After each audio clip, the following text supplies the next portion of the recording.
கடலூர் மாவட்டம் சிதம்பரத்தில் நடராஜர் கோவிலில் ஆருத்ரா திருவிழா தற்பொழுது கோலாகலமாக தொடங்கப்பட்டிருக்கிறது.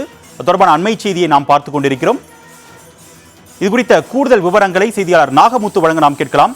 வணக்கம் நாகமுத்து, இந்த நிகழ்வு எவ்வளவு விமர்சையா தொடங்கப்பட்டிருக்கு, விவரங்கள்?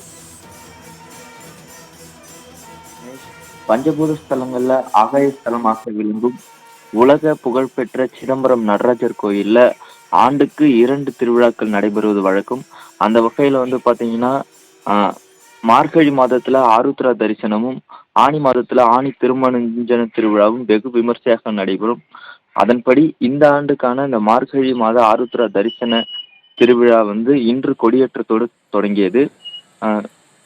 நடராஜர் சன்னதியில் உள்ள கொடிமரத்துல வேத மந்திரங்கள் முழங்க, சிவ வாத்தியங்கள் வாசிக்க, கொடிமரத்துல உற்சவ ஆச்சாரியார் சிவராஜ் தீட்சிதர் தற்போது கொடியேற்றி வருகிறார்.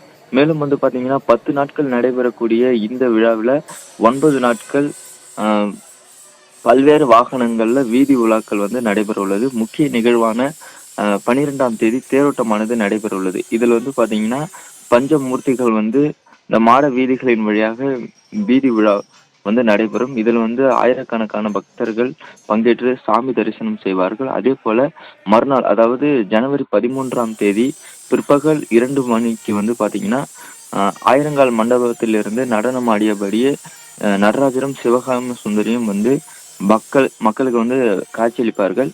இதுதான் ஆருத்ரா தரிசனம். இதை காணவும் ஏராளமான பக்தர்கள் சிதம்பரம் நடராஜர் கோயில்ல குவிவாங்க. இதற்காக மாவட்ட நிர்வாகமும் தீட்சிதர் தரப்பிலும் சிறப்பு ஏற்பாடுகளானது செய்யப்பட்டிருக்கிறது. குறிப்பாக பாத்தீங்கன்னா இன்று சிதம்பரம் நடராஜர் கோயில்ல ஆருத்ரா தரிசன திருவிழாவுக்கான அந்த கொடியேற்றம் வெகு விமர்சையாக நடைபெற்றது.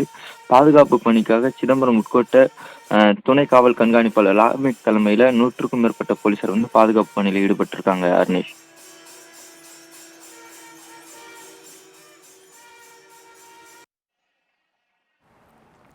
உங்களுடைய விரிவான தகவல்களுக்கு நன்றி நாகமுத்து.